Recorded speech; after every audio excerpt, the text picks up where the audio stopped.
So ayan, good day sa inyo guys. Welcome back ulit sa ating channel. Ngayong araw meron tayong project sa isang kaibigan at ipapaayos niya tong kanyang master bedroom, ayan, glass house. So nakikita niyo hindi pa sa tapos. Ayan, ito pa yung mga WPC pang ceiling. So dati kasi may gumawa dito is palpak kaya pinatigil niya at sobrang baba nung kaysa may yung bubong. So gagawin natin is re-renovate natin, lalagyan natin ng cove ceiling, then itataas yung bubong, then dito is papalitan ng poder, babawasan yung salamin kasi sobra daw talaga init kaya hindi pa nila matirhan. Gagawin kasing ano to, master bedroom. So yun, abangan natin yung ating mga tauhan na gagawa nito at ngayong araw babakasin na itong mga salamin, and the next day yung bubong naman. So yun, tara guys, samahan nyo ako.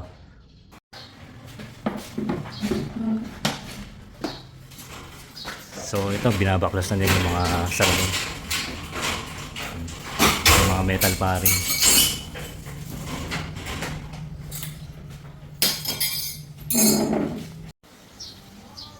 So ayun, tanggal na yung salamin dito guys. May mga frame, tapos nasa loob yung salamin, yung salamin ng sliding door.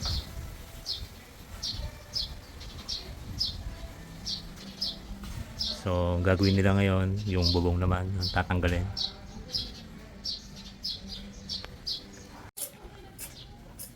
So ito guys, nabaklas na nila yung bubong, sobrang init. Then ito yung naiwan, ito yung pinakamahaba. Then yung mga framing ng salamin. Wala eh. Kami, Mamaya.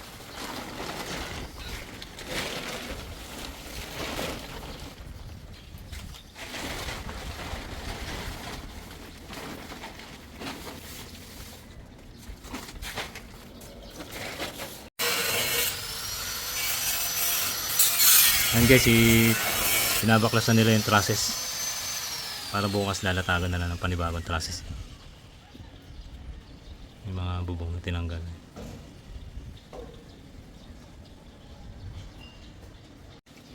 So i-update tayo dito sa ating project. Ayan. Wala na yung mga trusses, wala na yung salamin. Ayan. Malinis na guys. Ayan yung mga pinagbaklasan, mga tubular-yero. Nilagyan natin ng sapin kasi guys, tiles to, matamaan ng mga welding, yung mga baga kasi nasusunog talaga yung tiles sa spark ng welding. So ayun, naglagay tayo ng blue sack tsaka ng 1/4 na plywood.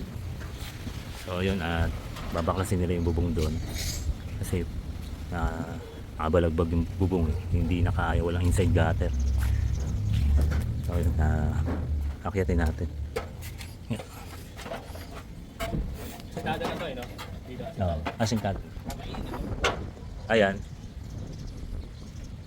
Ano rin yan, tatanggalin din yung salamin eh. Aasintayin na rin. Parang yung sasarado na. Oh.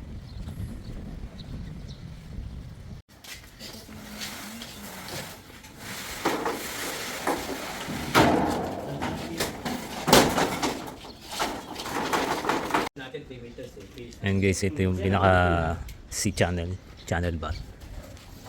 Kasi ito Ano to, 0.5. 2 by 4 ang sukat. Then ito yung yero. Long span na 0.5 kapal.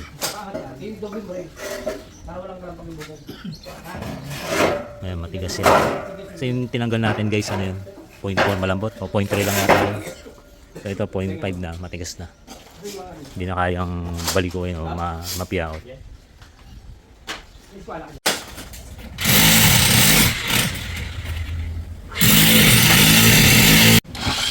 Ayan guys, may mga poste na. Ayan, C-chamber.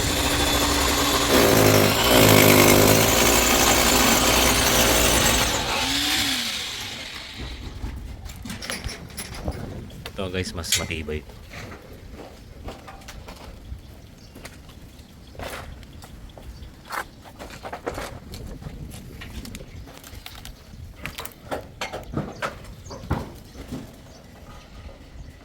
Matibay yan kumpara sa dati na tubular lang. Ano na, C-channel na yun. So ayan guys, update tayo dito sa ginagawa nating project. Ayan. So nag-welding na sila ng mga sea chamber, ayan. Makikita nyo yung mga poste. Ayan, dito sa firewall dito sa likod. Ayan. So ganyan kataas guys, pero puputulin pa naman yan. Yung mga sobra na yan. Ang kesame pala nito is 3 metro, 300. So high ceiling talaga guys. And then naka-overlap doon sa lumang bubong. Yan. So ito yung ginagamit ngayon na poste. Yan, parang I-beam. Pero sea chamber ang tawag dyan. So ayan, naka-baon, naka-welding doon sa biga. So dinoble nila itong ating sea chamber. Ang size nga pala nito is 2x4. 2x4. O nga, tama, 2x4. Ayan. Ito nga pala yung gagamitin nating inside gutter. Ang kapal nito is 0.5. Makapal-kapal na guys. Galvanized colored. So yung haba is 8 feet, 5 piraso. So para doon sa isang habang sa gilid sa may firewall. So medyo malalim, 40 cm, 16 inch. Then yung dito sa may lalim niya is 6 inches. Then ito 6 inches din. Then ito 6 inches. Yan. So dito naman, ito yung inside gutter doon sa kabila, sa may extension din sa likod ng isang bahay na kadugtong. So dapat stainless guys yung gagamitin kasi medyo mahal. Kasi ito nagre-range siya ng 1.1 kasama na bend sa piraso. Then yung dito is parang nasa 650 yung kalahati. Kasi kalahati lang yung sukat nito. So ito isang buo talaga na print sheet. Kasi yung yung stainless na 0.5 is nagre-range siya ng 2.8 to 3,000. So ganun siya kamahal. Pero talaga pang matagal. Medyo walang budget si client. So nag-decide siya na ganyan na muna. So yan. Naglalagay na sila ng tubular guys, yung pamakuha ng long span.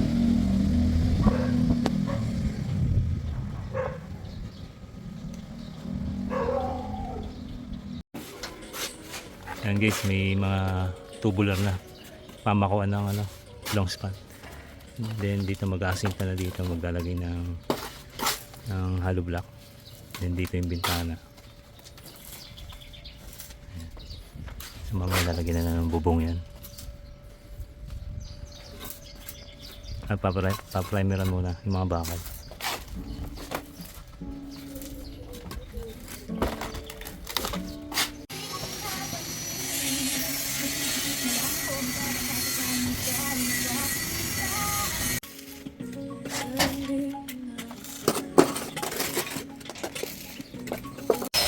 So ayan guys, update tayo ngayong araw.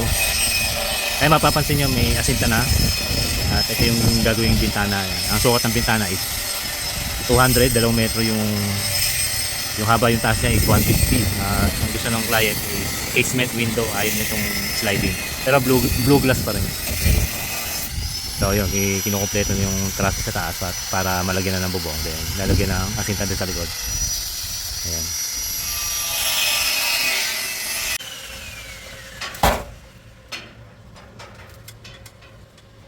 So, bali dalawang yan, channel bar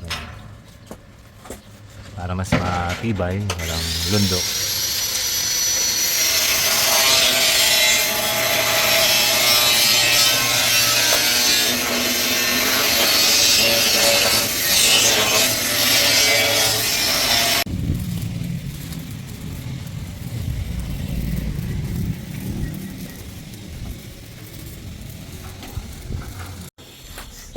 So yun, update tayo dito guys. Lalagyan na ng plaster yung pader sa taas, gawa na lalagyan na ng inside gutter.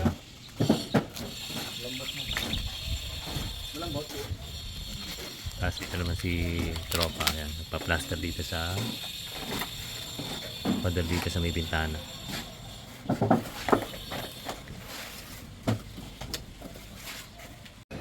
Ayan guys, naglagay na sila ng yero tsaka ng insulation.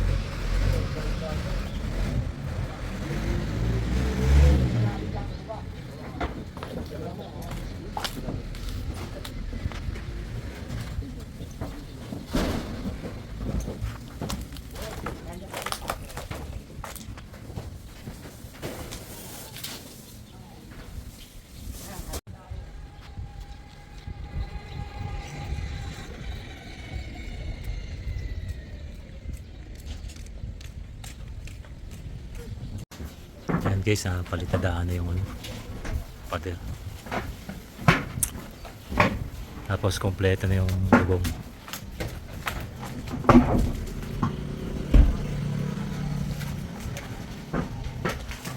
Kompleto na rin yung inside gutter. So dito nila pinaan yung ano, pinaka-spout.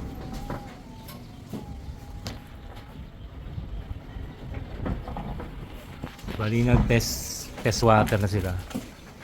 Okay naman yung flow ng tubig papunta ron. Kasi naka-level papunta rito yung ano, inside gutter.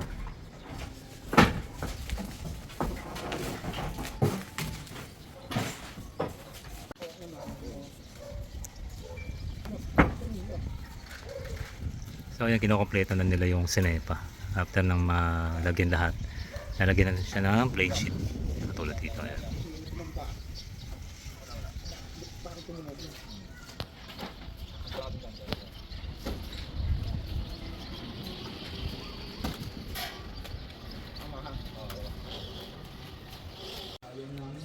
Update tayo guys sa ginagawa natin dito sa project. Ayan guys, naglalagay ng C-channel. Ayan. Para paglalagay ng ano, ng hollow block. Kasi yung ilalim niyan is yan dito yun. Ano yan, naka-corner na glass.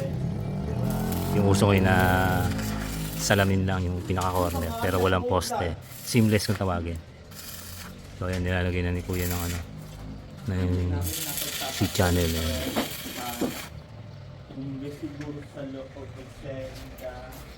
So ito yan, nalagyan na rin ng palitada, then nalagyan na rin ng buldura. Tatapusin na lang dito sa itaas. Parang ganito guys. Yan.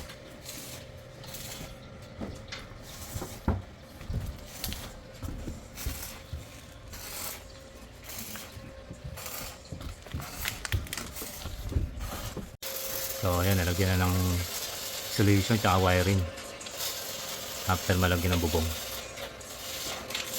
Ayan, palitada na rin dito. Tsaka yan, nalagyan na rin ng asinta, then palitada na rin. And then dito yan, may palitada na rin. So yan yung pinaka inside gutter natin. Yan yung pinaka downspout. So bali yung kesame nito, yung height niya is 300 from the tiles hanggang sa pinaka cove ceiling niya is 300 guys. High ceiling na yun. Ayan. So ngayon update tayo guys. Kekesame na sila. Naglalagay na ng metal paring. So nalagyan na rin ng asintado doon. Yan. Sementado na, palitadahan na. Then dito. Yan. Nalagyan sila ng ano dito. Yan. So dito guys, lalagyan ng salamin, corner glass. Yan. Nalagyan na ng metal paring, tsaka nilalagyan na rin ng hardiplex. Ito po yung tinatawag na cove ceiling guys. Ayan. Then dito guys sa gitna, lalagyan ng ano yan, PVC panel. Dito guys, mga 30 cm yan. Kaya yung pinakalapad niyan dito sa taas 1 feet. So dito is ayan, para mga 7 inches. Then dito ano rin to, mga 30. Ayan, 1 feet. So dito sa PVC panel niya, hindi ko pa nasukatan eh. Pero ano siya, wala siyang sa 290 kasi nagsobra tayo, nag-overlap tayo dito. So yung sinukat namin kahapon, kung susundin yung haba ng PVC panel is nandito. Ayan, so kailangan kasi mayroong nakalabas na hardiplex para maganda-ganda tignan. Pangit po kasi yung ano, pantay yung PVC dito sa pinaka-cove niya. Ayan. So dito naman guys, kaya may asintay kasi maglalagay ng ano dito, slab na 1 metro yung haba, hanggang dito. Kaya naglagay ng ano, asinta rito. Then chiniping ganyan, pinalabas yung biga, yung bakal, para diyan ikakapit yung ano, yung bakal. So nga pala guys, dito hindi na mag-aasinta kasi ito na yung pinaka kakabitan ng salamin guys, yung pinaka channel bar yan, yung I-beam. Ayan. So dito wala talaga poste yan. Kasi yung salamin niya is naka seamless. Yan. So matibay naman niya. Meron siyang may supporter dito na nilagay na channel bar na naka-welding sa taas. So ganito rin yan dito. Yan. Yan. Channel bar din yan. So lalagyan lang ng ng salamin. So dito mag-aasinta pa guys, mga isang hollow block pa para mas tumibay dito. So yun lang. Balik tayo the next day. So ayan, update tayo guys. Ito nilagyan na nila ng channel bar yan. Ginawa nilang I-beam. Pinagdikit nila yung dalawang channel bar guys. Para to dito sa sa slab. Bubuhusan nila yan. Maglalagay sila ng long span. And then yun, gagawing slab. Ayan. Ayan, inispatan nila ng ng corrugated bar. Ayan. Then naglagay sila ng suporta dito sa gitna, sa tabing biga. So maglalagay pa sila din ng ng channel bar sa gitna. O dalawa, parang ganoon. Ito na guys, nalagyan na nila ng na forma. Then nalagyan na nila ng corrugated bar 10 mm. Then so bukas bubuhusan na nila. So yung mga nakusling bakal na yan guys, yung pag-weldingan ng na tubular sa grids. Kasi may dito, may grids dyan.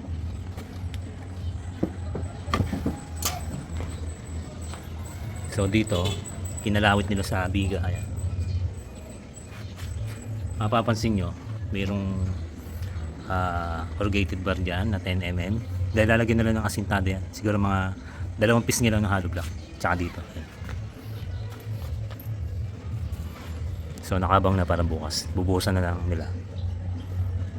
So yung mga nakakalawit yan guys.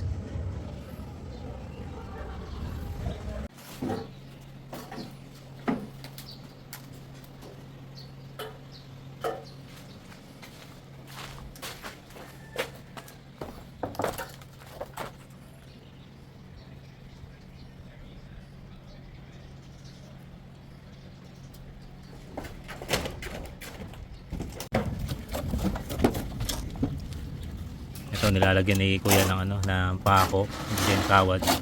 Nilalagyan ng buldura. Itong ating corner glass yan. Nilagyan siya ng didos na concrete nail. As tinansian.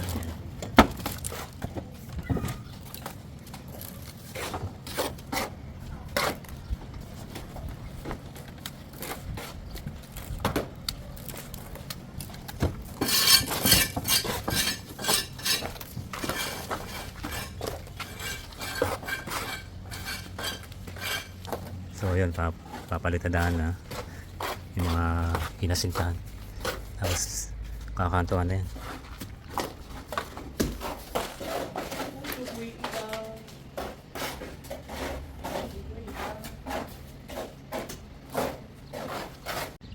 So yun guys, kinakabit na nila yung flashing dito sa gilid ng bubong. Tapos kabit, may metal paring na din, kakabit yung PVC mat. So bali dito parang 4 yata yung kalalabasan. Dito 2. Hanggang doon sa bali 8 piraso nito guys, yung pina-blend natin.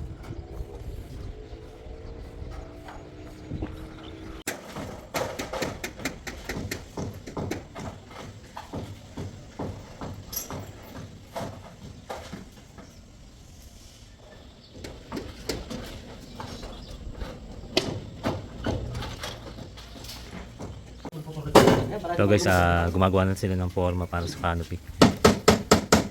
Ang ginamit natin is 1/2 na pinoly cord din. Ito 3/4 na PVC pipe para doon sa strip line ng tubig. Ito yung forma. May makikita natin yung bakal na ilalagay nila.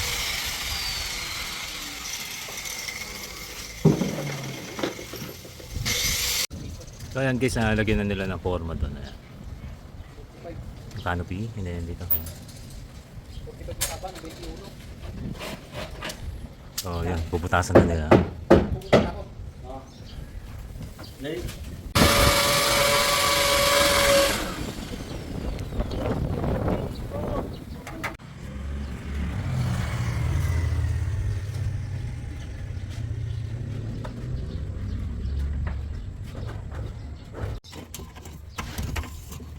Ayan guys, binubusan na ni Kuya yung ating canopy. Ayan.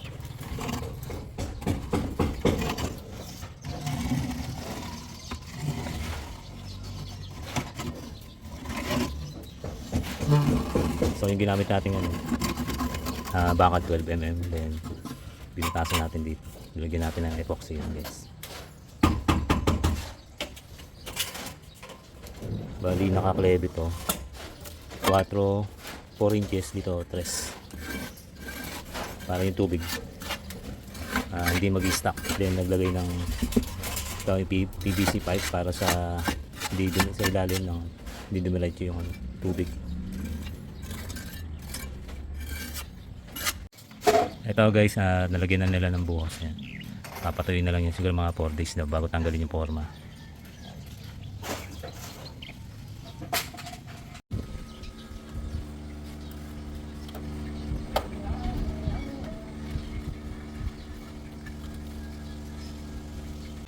So yun, update tayo dito sa ginagawa natin guys. Bali nag-skim coat na si Kuya yan. At malapit-lapit na rin ito. Susunod na itong cove ceiling at PVC panel. Ayos na rin yung dito sa buldura sa may corner glass. Baka 2 days pa bago tanggalin yung forma ng canopy. So dito naman naglalagay sila ng gutter. Ayan. Nakikakabitan ng flashing. So ayan guys, yung pinaka buldura ng corner glass. Then dito bukas baka mag-install na rin ng ng metal paring dyan, then PVC panel. Siguro mga 10 days pa to or may isang linggo na lang. Then kakabit na pag after na mapinturan, lalagyan na rin yung mga salamin sa sliding door dyan, this corner tsaka dito sa bintana. Then lalagyan na lang ng grills para sa balcony. So yun. Update tayo dito sa ginagawa nating project dito sa bahay. So yan, mapapansin nyo, naka-skim coat na yung mga pader. Yan. Tapos na rin nila asintahan din. Yan. Nalapatan na nila ng ABC yung ginamit natin na skim coat. And then dito sa masilya, dito sa Hardiplex, sa cove ceiling niya is ito yung Build Right na Patty Master. So yun, pag after na matakpan na yung mga pinagribitan tsaka yung mga duksungan, ready na yan ipinturahan. So ihuli natin guys yung pinaka PVC panel niya. Madali na naman itasa yan. So dito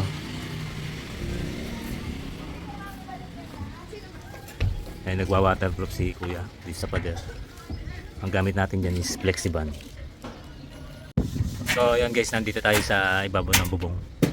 Kasalukuyan nagkikay sama dito sila engineer at si tatay.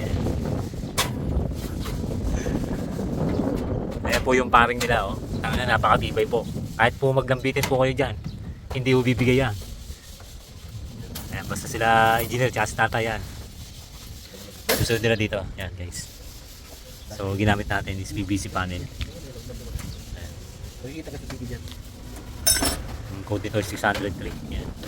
Tapos gumamit tayo ng W clip. Itong C channel. Then itong metal paring. So hindi na tayo gumamit ng wall angle. Paring nakabit yung ginamit natin dito guys. Ayan guys, matatapos na yung kesame natin. Ayan. Sila tatay na yung gumagawa tsaka si engineer Roger. Yan na ng masilya, skim coat, yung Hardiplex, yung cove ceiling. So ayos na rin yung mga switch ng ilaw yan, nalagyan na rin salpangan. And then dito is naglagay na sila ng ayan, grills yan. So dito sa makita nyo, medyo wala pa nakalagay, lalagyan natin na tempered glass yan. Ayan, tubular ko na 2x2. Then dito is yung 2x4 ito, ganyang kalapat.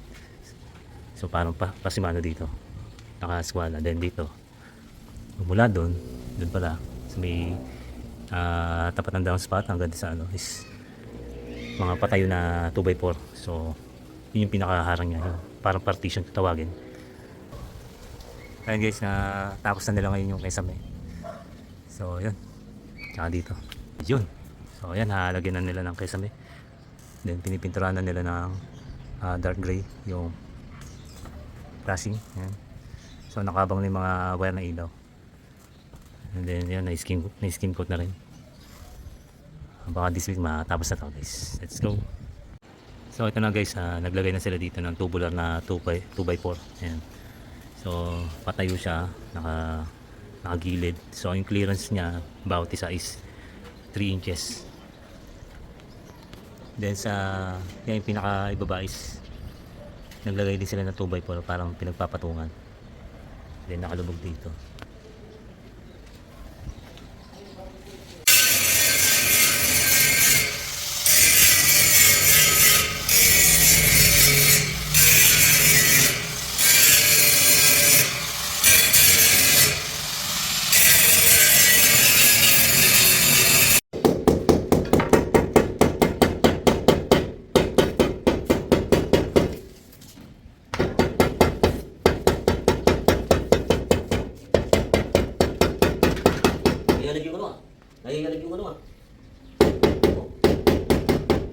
Ito guys yung gagamitin na tiles doon sa terrace sa balcony.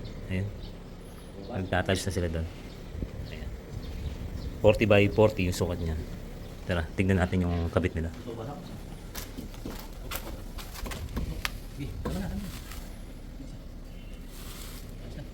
Ayan guys, nakaklebe siya papunta ron. Para yung tubig guys papunta ron. Pero konti lang naman yung klebe niya.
Ayan guys, nagkikesame na sila. Nakabit na yung PVC panel. Yan po nagbabarena. Si Engineer Foreman, Roger. Magaling pong maglagay ng kesame. Mataba utak. Madiskarte yan. Sa gusto nyo kumontak, ilalagay ko na lang yung Facebook account niyan. Si Engineer Foreman, Roger. So ayun, update tayo dito sa ating project guys. Ayan, naikabit na po yung PVC panel, ayan. And then yung mga pin light, yan sa gilid.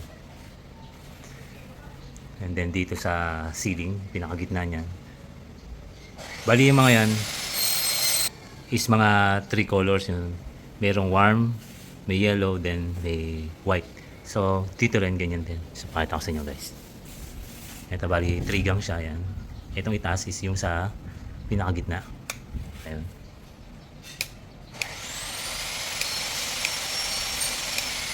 So dito naman guys, dito, yan. Ayun.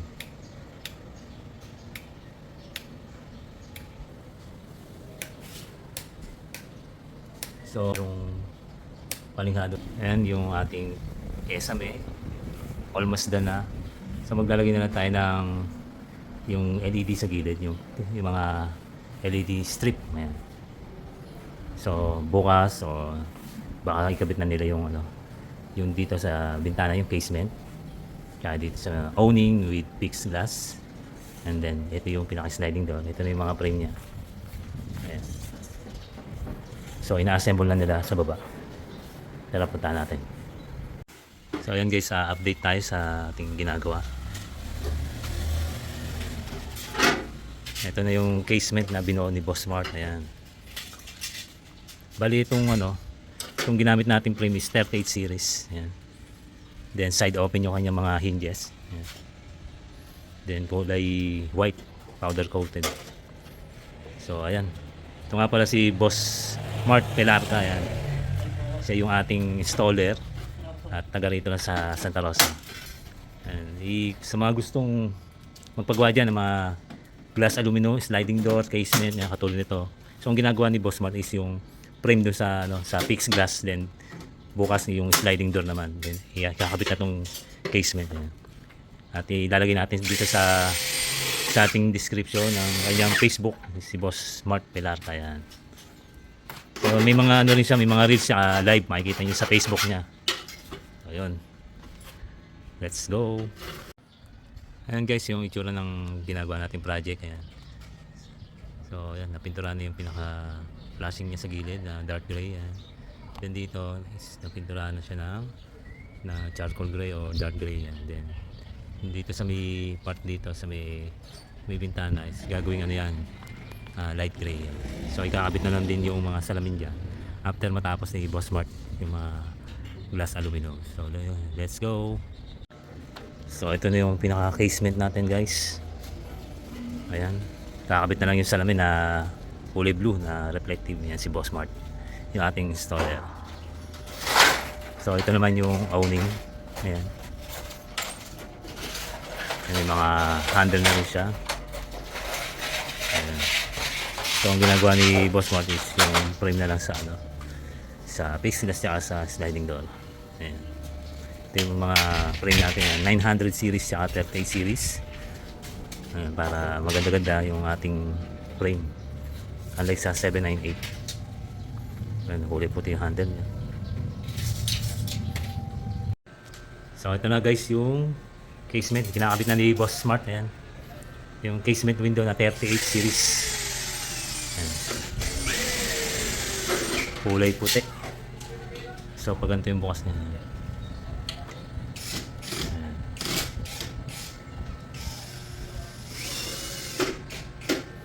So dito naman sa corner, ayan, yun yung pinaka-owning niya. Bali 4 na piraso. Then dito fixed glass. Ayan. Baka bukas kakabit na yung salamin. So frame muna yung nilagay nila. Dito na sa sliding door sa harapan. So yan, balikan natin bukas guys.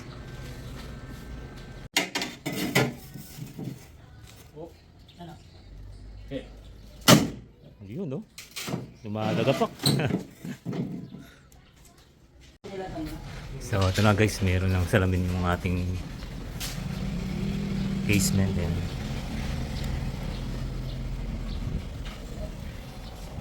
Ano siya, reflective blue.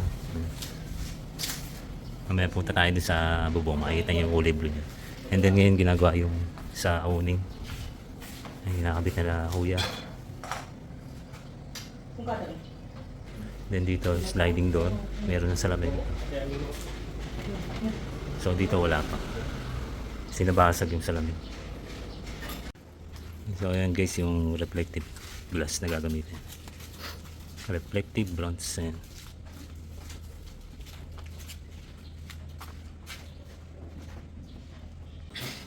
Para pa sa do. Okay na? Pantay na? Nakalabas ka ba? Ay, nakapasok ka? Oo, pasok pa. Ayan. Tulak pa. Ayan. Tulak pa. Konti pa. 116. Yan. Kalso. Halika na. Tingnan mo sa kalso. Yan, so dito, tingnan mo. Saan? So, Ano yan? labas ng kaunti. Yan.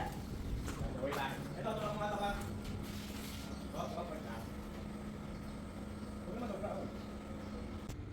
Ayan guys, nakabit na yung mga salamin, yung corner glass tsaka yung sliding door tsaka yung casement. Ayan. So ang ginamit natin dyan, reflective na bronze yung salamin niya. Then dun sa casement, reflective na kulay blue. Ayan. So yun, tatapos na guys. So ito, update tayo sa ginagawa ng mga salamin na guys. Dito tapos na sa corner, sa coning, sa casement. Lalagyan na lang ng screen ni Boss. And then naglalagay na lang si Boss Mark ng sealant. Pakita ko sa inyo ang gamit namin sealant guys. Dow Seal. Ito. Medyo may kamahalan nga lang to. Unlike sa Sistra. Mas maganda yan. Mas maganda ang kapit niya. So ito yung sliding door. Yan, tapos na yan. Lalagyan na lang ni Boss Mart ng sealant. Ayun. Oh. Ganda. Nga pala si Boss. Ayun, siya yung magkakabit ng ng screen. At nagawa rin siya ng mga ganyan glass modular cabinet. Boss, isang dyan, shoutout. Ayun, si Boss. Ay, shoutout daw. Yan.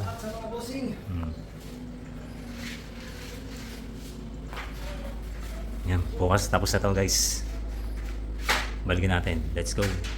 Dito tayo sa ating pinagawang bahay at gagawin natin itong master bedroom. Ayan. So, nasa 90% na to. Then, siguro mga ilang days na lang, konting buting-ting, talagang total finish na. So, yun nga, tapos na kabit kahapon yung casement window na blue reflective glass na white frame. Yan. And then dito is yung awning. Yan. 4 na panel po yan na just in case na naulan, pwede mo siyang buksan. Konting bukas para may pumasok na hangin. Unlike dito kasi pagka papasok talaga yung ulan. Dito pwede kahit naulan. And then dito naka corner glass na seamless na tinatawag. Fixed glass po yan. At ang ginamit natin pala dito is reflective bronze. Ayan, yung pinakasalamin niya. Then naka 900 series na frame, naka 38 series na frame. And then dito guys, sliding door na ganoon din, naka reflective glass. At ang ginamit natin dito is 900 series na 3 tracks. So with na yan, screen. So yun. At ito na yung ating kabuuang kwarto. Ayan. Bali naka-ceiling na rin siya na PVC panel, then naka-cove ceiling niya sa paligid. Maglalagay tayo ng dyan, ng LED strip niya. So ayan guys, update tayo dito sa ating ginagawang bahay. Ayan guys, total finish na itong bahay na to. Ayan.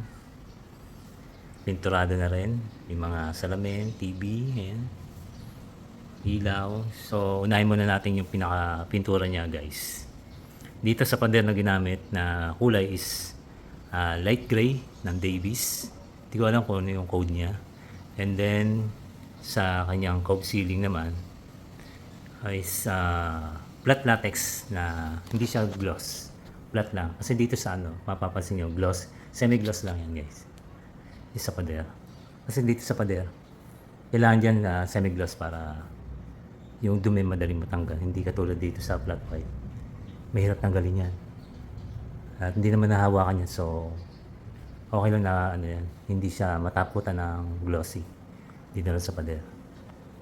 So, dito naman sa mga salamin is casement ang ginawa nila. Bali, yung salamin dito is blue reflective glass. Ayan. Then, 38 series na profile na frame. Ayan, kulay puti. 4 panel yan guys. Ang ganda niya sa labas, kulay blue talaga. So dito naman, yung pinaka corner glass niya, naka-seamless. And then, reflective na bronze yung ginamit na glass. Same lang dito sa awning. Ayan, 4 panel na awning. 38 series yung profile frame ng ginamit. Ayan, ang ganda guys. And then dito sa harapan naman is sliding door na 900 series na 3 tracks. Ayan. Na meron ding hard mesh. Ayan. Smooth na smooth guys. Oh. Ayun, ganda ng overlooking nila. And then dito na may mga na rin sila, pin lights. Ayan. Bali 3 pin lights. Ayan. And then yung sa cove ceiling niya, naka LED strip. Ayan. Ganda guys. May remote control yan. Then dito yung PVC panel na ginamit. Ayan. Kulay ano siya, thick. Ayan. Then yung pinaka LED ceiling nila sa gitna. Then meron na rin silang curtain rod para just lalagyan na lang nila ng cortina. So yun, nagpalagay na rin sila ng TV na 75-inch na TCL. Ayan. Then naka-floating shelf, floating cabinet. Ayun, lampshade yata yun. And then meron na rin dito sa mini sofa set na titikla, pwedeng higaan, pwedeng upuan by Kosoba. Ayan. Ito yung pinaka-rocky chair na pwede kang mag tumba-tumba. Ayan. And then yun, TCL, Midea na aircon 2 HP. Ayan. So yun, dito naman sa labas yung pinaka terrace nila. Ayan. So yan, mayroon na rin silang glass dito. Reflective din na bronze ang ginamit ng glass. Then naka tubular na 2x2 din. Dito naman is 2x4. Ayan. Para mas mukhang maganda. Presko yung hangin. Ayan, ganda. Then dito tiles na 40x40. Ayan guys, ganda. Then nakakanopy na rin sila. Then PVC panel, yung pinaka-overlock.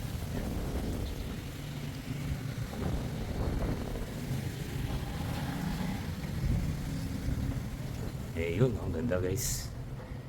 So tingnan naman natin to sa labas. Tingnan natin yung itsura kung maganda ba. Let's go. So ayan guys, nandito tayo sa labas sa terrace, second floor.